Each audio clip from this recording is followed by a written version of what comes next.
Kia ora koutou katoa, iho mā, no mai, haere mai, ki te papatakaro or StayMe Always, bringing it to you organic, live and dynamic. Now bring me your cups, actually, coffee, bring me your cups and let's dip into the healing well. We've actually got a really great series today. I've got two wonderful special people that I've been introduced to through a mutual friend, and what I wanted to do was take the opportunity to really showcase two hardworking individuals, parents, business moguls that are doing it right now during COVID, and I wanted to bring their brand and their business to the forefront and actually have a chat and catch up about, what it's like owning and running a business during these tough times. As we all know, we have now been dropped down to level 3 lockdown, but guess what?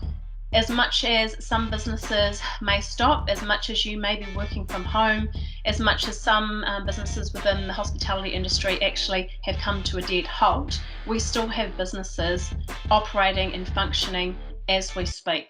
And I do want to say I absolutely appreciate the opportunity to sit here and spend time with Angela and Derek, who their business is the New Zealand Honey Traders.co.nz. And time is of the essence, because ultimately, if I could go back and create a magic pill, or if I could create time, I absolutely would put it on the market and I'd be a quadrillionaire. But you know what? I can't do that. So I appreciate the time that they've given me today to sit here and have a discussion, to understand what it's like actually operating in these tough times. So welcome, Derek and Angela.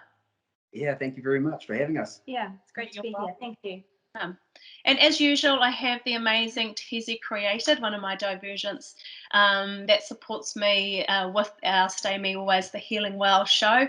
How you going, bro? Oh, stop it. You're being too nice. Before we get started, another kudos and take my hat off to you, because ultimately your tracks are charting in US on iTunes. So again, a huge commemoration and big ups to you, obviously, with what you're doing with your music. So hopefully it'll only get better for you as time goes by. Shameless plug, Holly, if you see this video, I'm reaching out to you to do storyteller with me. So talk to your agents, because I've been talking to Jazz Capel. Let's get it done, Gil. Fantastic. So look, I'm actually going to hand it over to Angela and Derek. And look, I'd love for you to tell us in the audience a little bit about your business, why you decided to start up the New Zealand Honey Traders. Wow. Okay. Yeah, that certainly goes back a few years now. We've been operating for 11 years. And I guess my motivation when I started New Zealand Honey Traders many years ago was, like many other people from the regions, there was a journey to find a journey and a path to get myself back to my whenua in Northland. And because at the time I was working in government sector, and I just couldn't find anything to back up in the regions where I'm from. And so literally I was forced into having to create my own pathway. And that led me into beekeeping. So 11 years ago, I literally had this light bulb moment, and I found the path that I was really interested in going down. And literally that day, I walked into my boss's office and handed in my resignation, and left and started renting a place out of Whangarei Heads. And from there, I started with 6 beehives, and that grew to, over the course of the next sort of 8 years, up to 1,500. And just with all the challenges that we've had of late with the industry and new regulations and offshore markets pressures with the trademark with Manuka, and I guess and to a certain extent COVID as well. It's just meant that we've sort of scaled back the operation to a more manageable level of hives, and so we went from 1,500 to now around about 500, and so it's been quite a journey from, I guess, starting New Zealand Honey Traders, returning home, and I guess my reason why was just to be closer to family and just to be back out in the environment, in nature, and actually feeling a lot more at peace. Fantastic. And then at one stage along that whole journey, I was fortunate enough to meet this wonderful woman, and I managed to convince her that Northland was the place to be. And so she left her very high fly job in the tourism industry in Auckland, and eventually I convinced her that she should marry me and that we should be staying in the far north. And so thankfully she agreed to all those things, and that's pretty much led us to today. Fantastic. And I'm sure there wasn't a lot of convincing, right, Angela? Have a few drinks, eh? It's surprising what verve can do. Yeah. It has a very powerful way of convincing people. Yeah. Yeah. And you were talking about different aspects, obviously, throughout your time, and the convincing of the amazing Angela there. You're talking about industry regulations and COVID. So, what sort of industry regulations have you experienced and been faced with? So MPI decided a few years ago now, I think it was 2016, that they were going to define what Manuka honey was based on a scientific definition. And so only honeys that met that scientific definition could be exported as Manuka honey. And there are two different categories of Manuka honey. You've got your monofloral and your multifloral, and there was a definition for both of them. And that had quite a significant impact on the industry as a whole, but also probably more specifically for beekeepers in Northland, because there is a regional variance in some of the chemical markers that make up Manuka honey.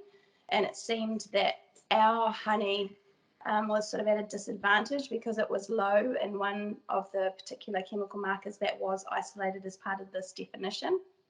And so, Northland beekeepers have probably been doing it a little bit tougher than some of the others, because we're sitting on what we know is Manuka honey, because our beehives are situated in dense Manuka forest, only to be told from a laboratory that actually, no, it's not Manuka honey, so we can't export it. So that's been quite a significant challenge that we have faced. Yeah, I mean, just to give you an idea, sort of, from a financial point of view, we've had honey that previously was worth $35 a kilo bulk wholesale, and because of the new scientific definition, it literally went from $35 a kilo down to about, at the moment, around about $3.50 to $4.50.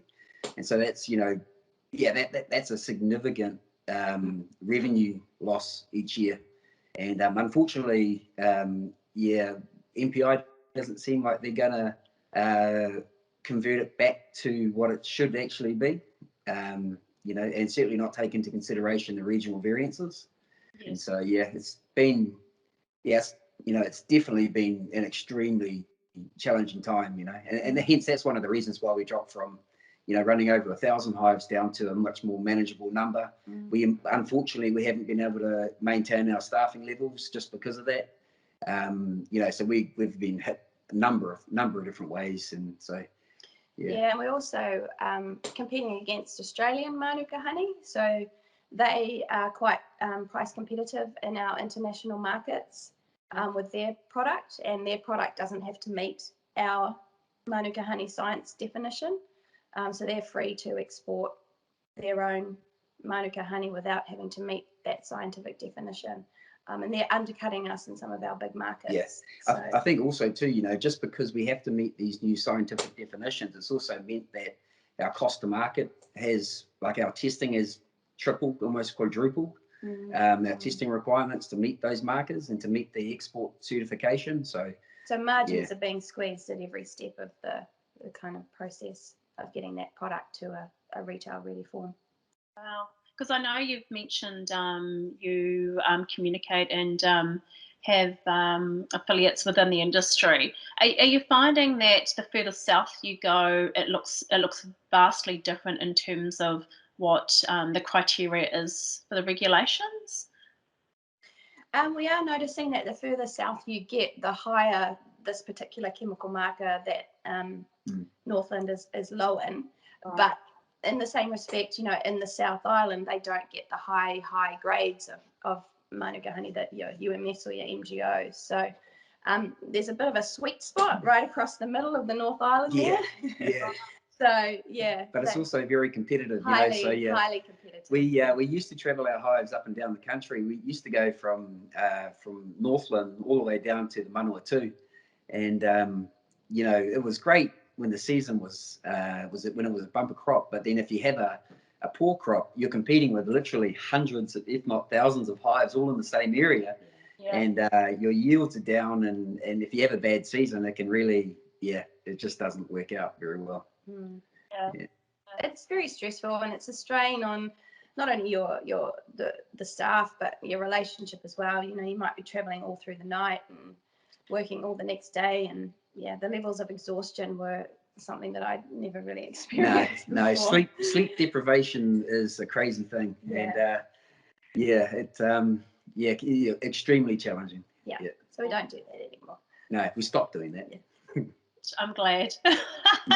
Yeah. Especially when you have children, and we'll bring that into the conversation very shortly. I know with you, Teasy, obviously we've spoken at length in terms of your business, because ultimately you started a business within the midst of COVID in Melbourne, Australia last year, and obviously you've had multiple challenges. What are some key challenges that you've faced at that time? If it's okay with you, StayMe Always, I do want to talk about my experience in the midst of a COVID lockdown, especially being in lockdown for over a year.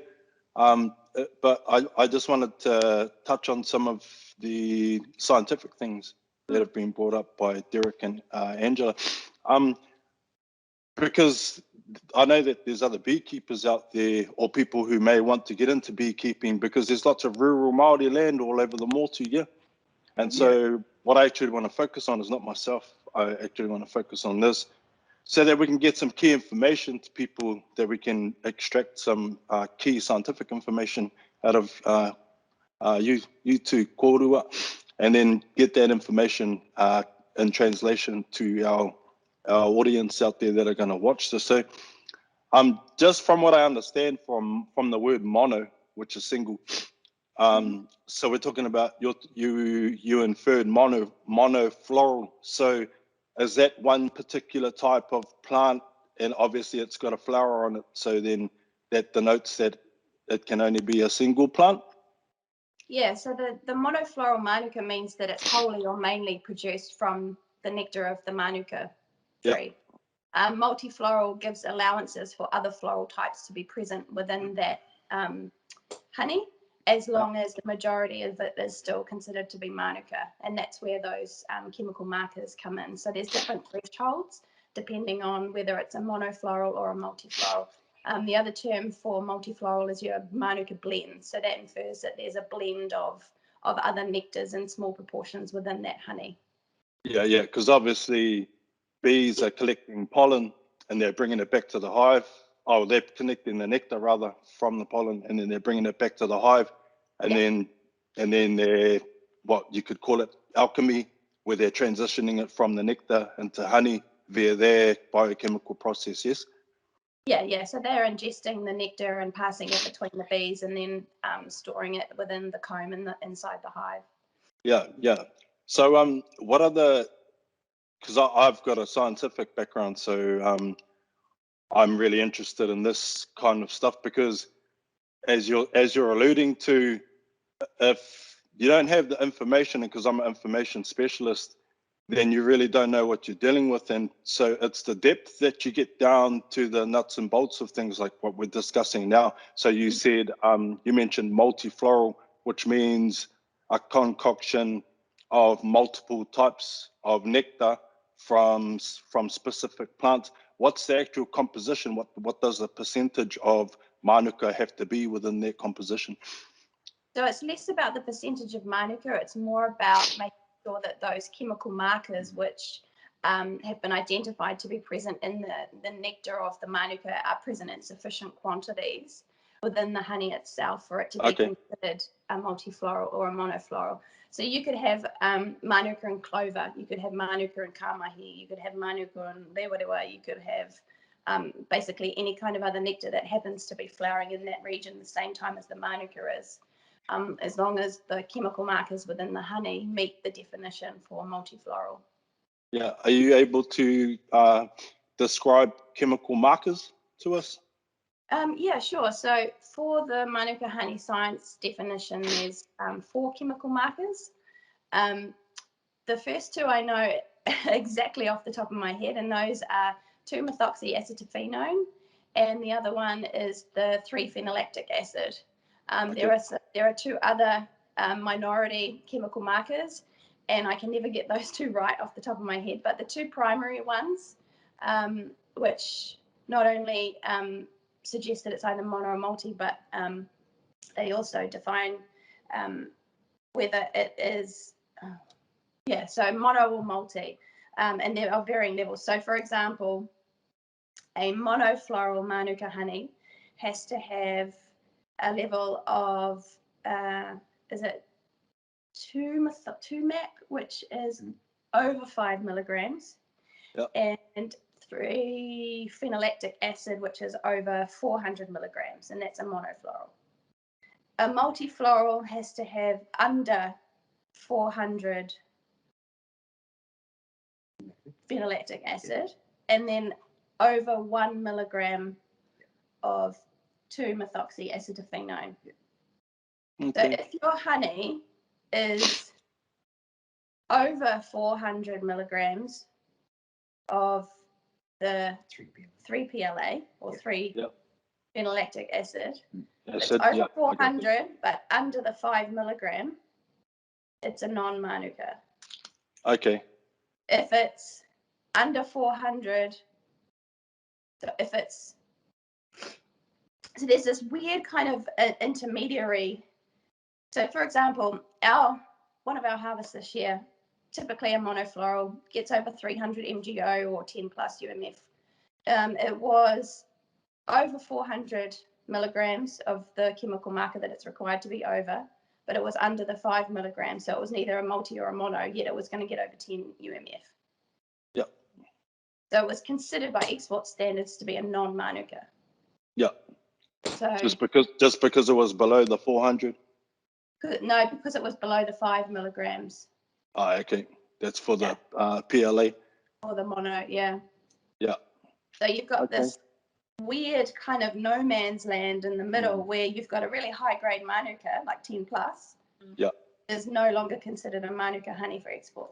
And that's that example I gave you earlier where like the value is $35 a kilo, bulk wholesale, or $3.50, $4.50 a kilo. Well, basically, it's unless you've got someone that can buy it bulk and blend it out and make it a monofloral Manuka, it's kind of got no value at all, really. So it just sits in the shed until you basically are willing to give it away for next to nothing. Yeah, because it costs around about, to produce a kilo of honey, it costs around about $7 to $8, depending on how far your operation is from your apiary sites. Yep. And so if it costs you $7 to $8 to make it, yet you're only selling it for $4.50, it just doesn't make good maths. The economics there. Yeah. But it's just the way it is at the moment. It used to be worth $15 a kilo, going back many moons. So it's just all part of these the challenges, I guess, that we're facing with the industry, and now obviously things with COVID and parenthood and all of those things. So thank you so much for answering those questions. I think they're really pertinent for people who wish to get into beekeeping, because these are they're actually really critical factors in the between success and failure, knowing all the chemical analysis. Yeah, absolutely. And we see there's obviously forums on Facebook and that with beekeepers that are trying to sell their honey, and they've got incomplete test results. If you're wanting to produce honey, market honey, sell honey, you do need to invest in the testing, because the criteria for export are so strict, particularly for some of our biggest markets like China and Japan. you need to make sure that when you're putting your best foot forward for those buyers, that you have all your ducks in a row, you know, all the results for your honey, and that you can confidently produce those for someone, because people they're not going to look at it now if you don't have all the information available to them. Buyers don't want to get samples and send them away for testing only for it to come back and not meet the requirements that they're trying to meet offshore. Best advice would be to just be ready with all of your, get all your ducks in a row and get all the testing that the buyers are going to need, so that when they make a decision, they make a decision like that. You know, that they're not going to, and it used to be, when we first started beekeeping, like I was literally selling honey that was on the hive. It hadn't even come off the hive, and I had buyers lining up to buy the stuff. But as things have progressed over the last few years, now you can't even sell your honey. So we've got beekeepers around the country that are sitting on tens of tons, hundreds of tons of honey that they haven't sold for the last 2 or 3 years. And so I guess as long as the beekeepers are they're ready and they've got all the test results, they're ready to go.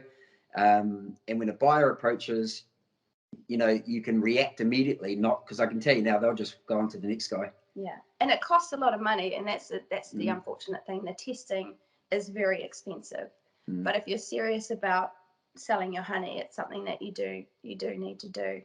And similarly, if there are people out there that have beekeepers on their land, those beekeepers should be sharing those test results with you. Yeah. They should be sharing their reportings, their yields, and if they say that the honey that they produced on their land isn't manuka according to science, then unfortunately you have to believe them, because that's how they can sell it, regardless of how much manuka may be on your property. If the honey that they've harvested and sent away for testing comes back as a non-manuka, they're not going to be paid a manuka price, so therefore they can't pay you a manuka price. So there needs to be a level of understanding between the landowners and the beekeepers on their property that, okay, we might not agree with it, but it is what it is, and we need to be understanding of that. Yeah, definitely. I know you just brought up the fact, and you've spoken about different aspects of business in terms of the effect it's had for you in the beekeeping industry.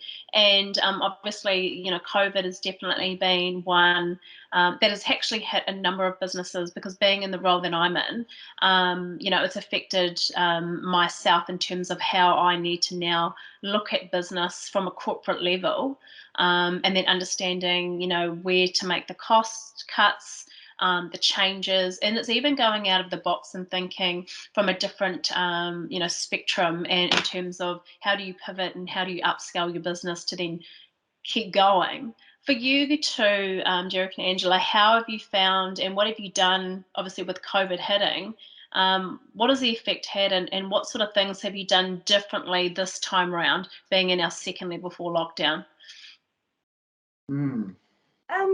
From a business perspective, probably not that much, to be fair.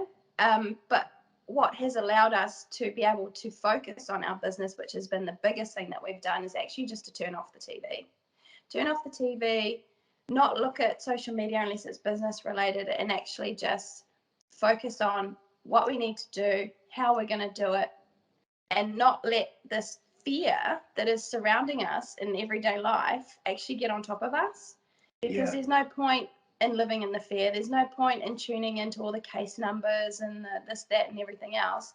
All we need to do is focus on us, our family, and how we are going to be prepared for another lockdown. Because if our government is, you know, going to continue down this track of elimination, then all we can do is anticipate further lockdowns, and we just need to make sure that we are prepared on a personal level to be able to cope with that. Yeah, and I think also too, you know, like we were when things were going great with the honey industry, we were in a fortunate position that we were able to secure land, and on that land, like at the moment we're in Waipapa and Kirikiri, and we've got 5 acres, and we're already starting to convert some of that land into gardens, so that we can actually have a reliable food source that will not just feed ourselves, but also feed our family as well.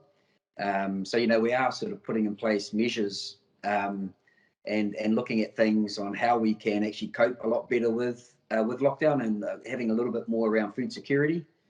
I think is, and you know, I guess this would only apply to people if they've got a little bit of land, or I suppose in the cities you couldn't really have much, you know, land. It might be growing a herb garden or a small box garden, you know, something small. But I think being able to have a little bit more control around your food security, I think is definitely been a big plus for us, and certainly an area that we want to develop a lot more. Yeah. So it's I've been trying to get Jamie to let me get some chickens. Yeah.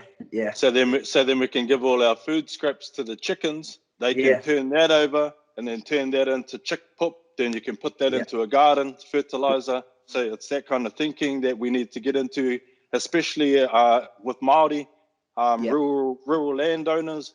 We need to start growing our kai. Now, I wanted to ask you this appropriate and maybe a bit controversial question. You mentioned elimination. Slice that. Yeah. Do you care to elaborate on that? Oh no, well I know that our government are keen to eliminate COVID from our country and maintain a level of elimination, and it seems to be that the only way they plan on doing that is through continuous lockdowns. So that's what I mean about elimination, as opposed to some countries overseas which are just learning to live with it, I suppose. So yeah. And you know, there's so many perspectives around that, and that's another show. Yeah, I don't want to go down that rabbit hole today. But you know what, you've really brought up some really key points here, which can definitely, even little nuggets that people can take away from this. You know, you were talking about the fear factor, because ultimately at the end of the day, how else do you look at this? You know, the government puts it on the TV, puts it all across social media. The media portrays obviously that fearful side of what COVID is doing and done. But, you know, where's the side that's the supporting side in terms of, you know, what we can do to help businesses? I understand we've got the wage subsidy, and hey, look, we've jumped on board as a business to ensure that we can pay our staff, because that's why we're here. But, you know, it's things like that where you've done the right thing. You said you've turned off your TV. You stopped watching social media. You know, you're living life as though you don't have COVID, because you kind of have to, right? Yeah, we have to. And that's not only for our business, but that's also for our own emotional sanity as well. Because when you're operating from a point of fear, you don't always think rationally and constructively. And we lived in fear for a very, very long time. I think, you know, financial stress is probably the biggest fear you can have. Obviously next to fear for your health. And yeah, I think we're just done with it.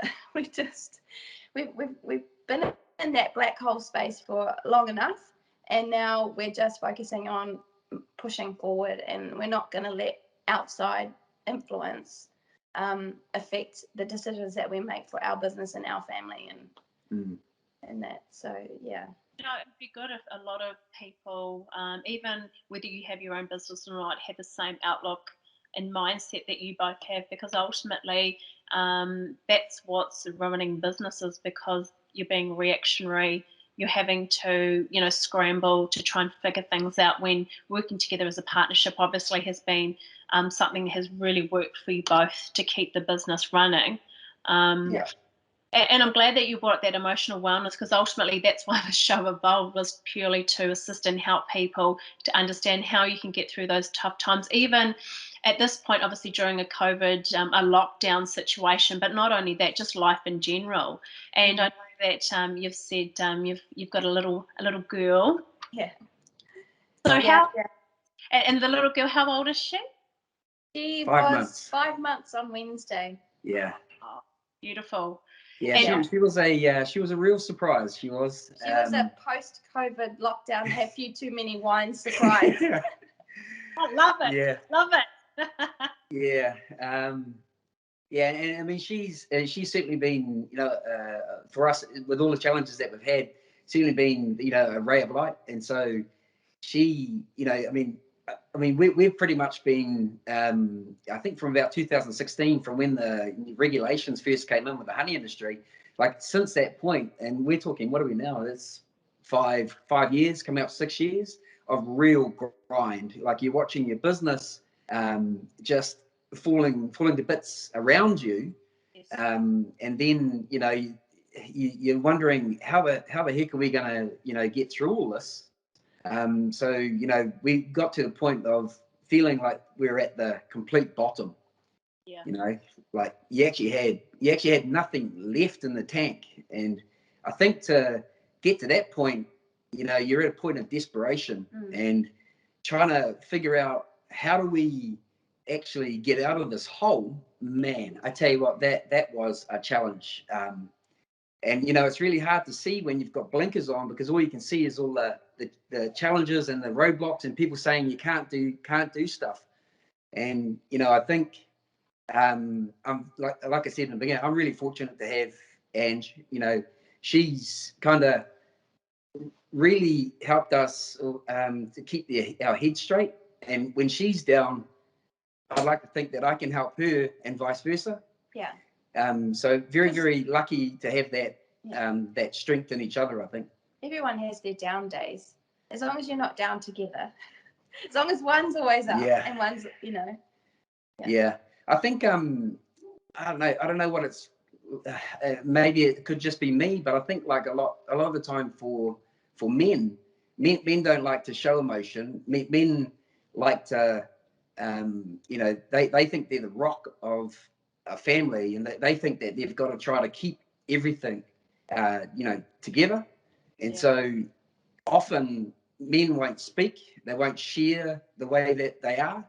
And I guess that can be so because you bottle everything up, so it can just grind you down, to pretty much nothing. And so to try to somehow get yourself out of that headspace, man, oh man, I tell you what, that has been an incredible challenge. And even to the day, it's still a challenge. But I think when you have a wonderful wife and you have a child, it just gives you a new purpose. It gives you a new greater hope for the future, and it just makes you work even harder. Like shit, I'm working. We've got a honey business.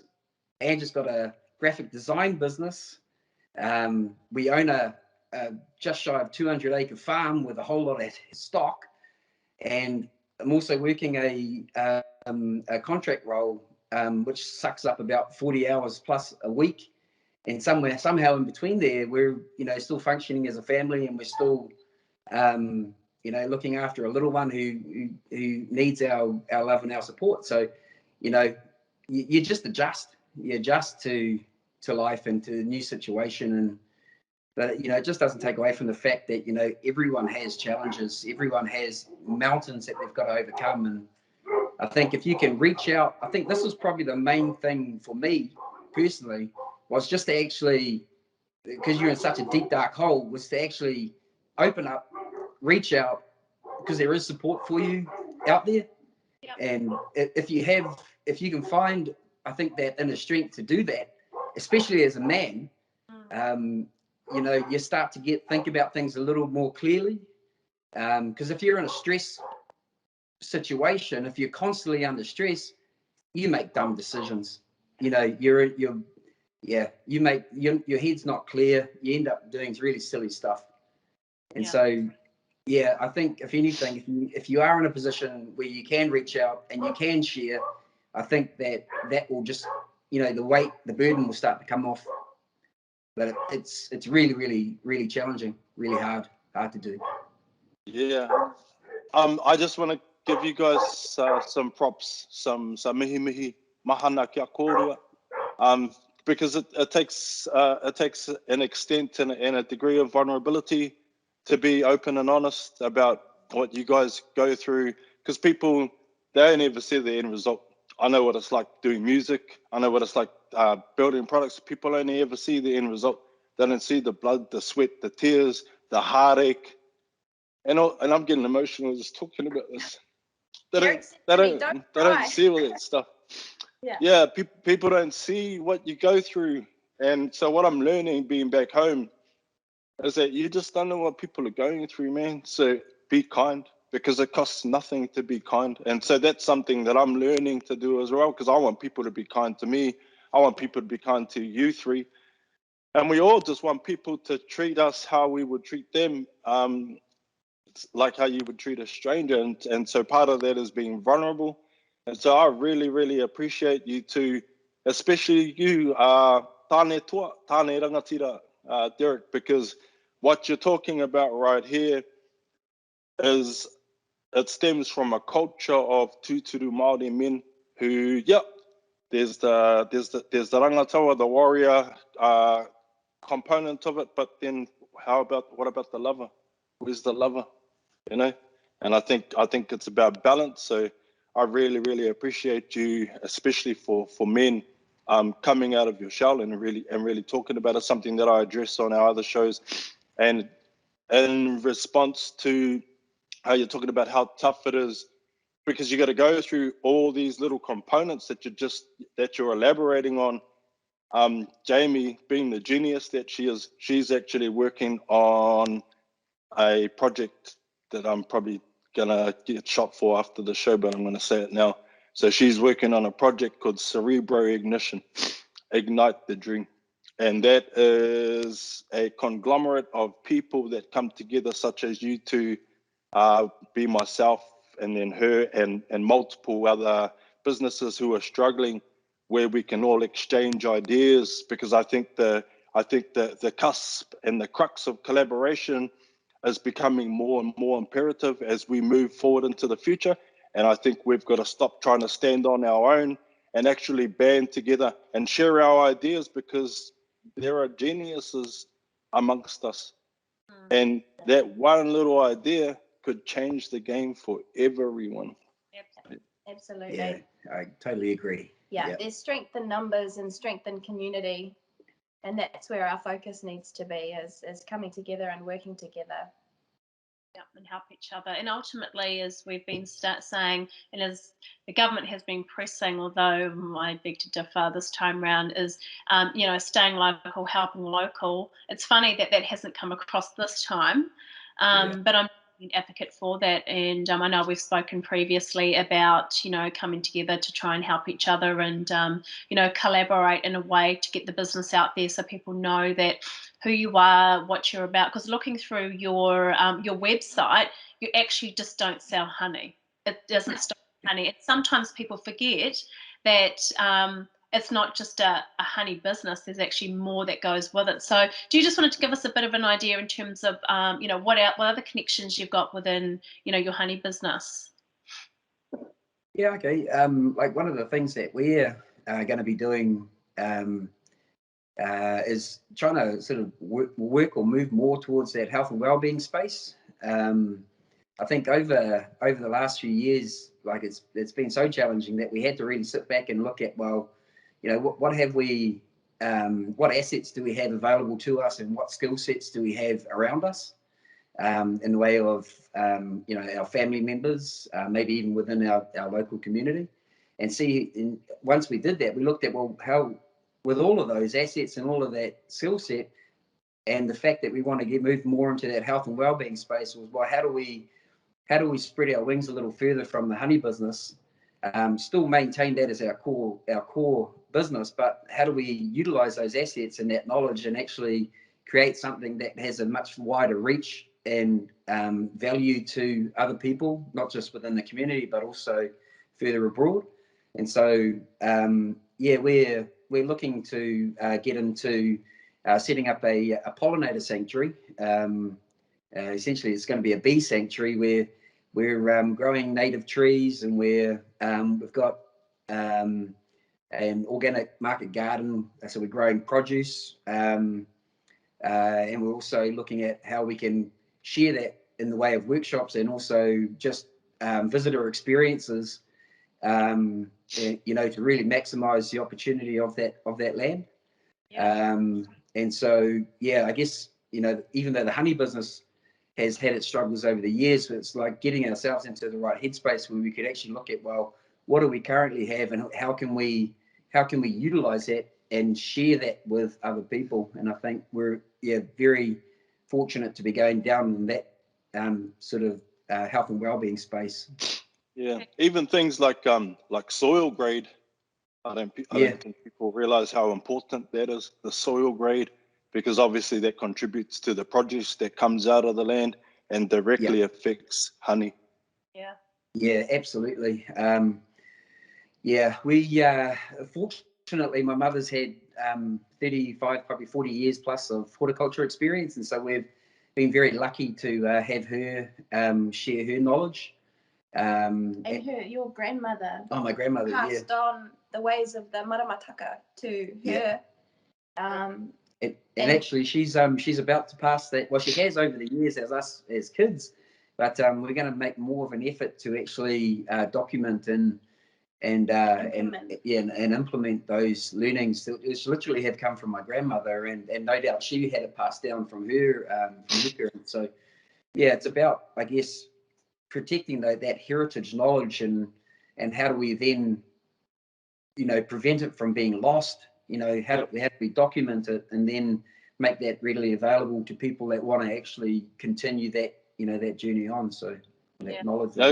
It's funny that you just brought that up, because that was going to be my next question. Is the land, and then do you guys let the land lie fallow after you've been harvested after 7 years? Because I know a lot about ancient knowledge, and I know that the ancients, they'd grow stuff on their land, and then in the 7th year they'd let it lie fallow, and then let all the poor people come and glean all the produce off that, and then they'd replant it the next year after that. And it's all based around the moon cycle. Fantastic. Yeah, we're all still going, Angela especially, going through this. We're in a steep learning curve. Yeah. And so a lot of these things we're sort of relying on certainly the elders to share with us and to compile, so that we can work out a program that will certainly suit the land and the method. So I'd definitely love to share the knowledge that I have on planting and growing and soil quality, and how that actually happens with the breakdown of micronutrients from how trees biodegrade down into the land, and any other kind of organic matter that biodegrades in the sunlight and the air, and how that all happens. I'd definitely like to share that knowledge with you. You probably already have some already, but like I said, it's about forming this incubator and getting everybody connected to that, like tubes, and then we all just taking that mātauranga, that golden mātauranga out of that, and applying it to what we're doing. Yeah, I mean that would be amazing, and we're so grateful for that offer. The land itself is an ex-dairy runoff, and so the soil quality leaves a lot to be desired. So it's going to be a big process to actually nurture that soil back to a state of health. Mm-hmm. Definitely. And I suppose too, look, I love the fact that you were talking about the bigger purpose and the bigger reason behind, and also that you brought up well-being, because ultimately that's my goal, that's why I'm here, and that emotional wellness side, because ultimately at the end of the day, what you're doing, what you're instilling, and I suppose putting the time and the effort, and obviously focusing on those assets within your land, it's going to give you longevity. It's going to be able to give your business that time to develop, but you're also diversifying and upscaling, and you're thinking outside the box in terms of your resources and what you've actually got around you. And I could keep talking on this for ages, because there's so many great tidbits that I've picked up, as well as what I'm sure everybody else in the audience is. So look, before we just wrap it up, what I would love to know is, if you had to give maybe 1 or 2 golden nuggets each to our audience in terms of, ways to maybe change their business, a different outlook, a different mental perception, what can you suggest? Gosh. Wow. Nothing like putting us on the spot, eh?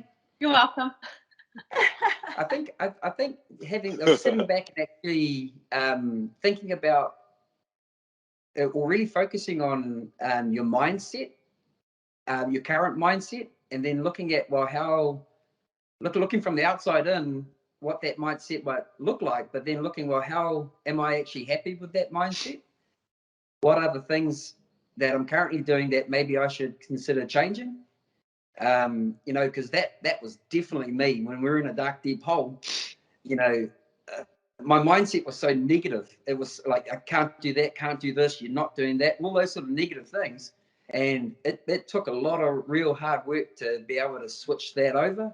And I think if you look on the inside of yourself and you look at how you're currently doing things, and if there's things in there that you don't like about yourself or what you're doing, be present enough to actually start making those small changes, because it just ends up as a big snowball effect, and it just gets deeper and darker. And I think if you can have the ability to look at yourself from a bird's eye view and just think, am I happy with where I am?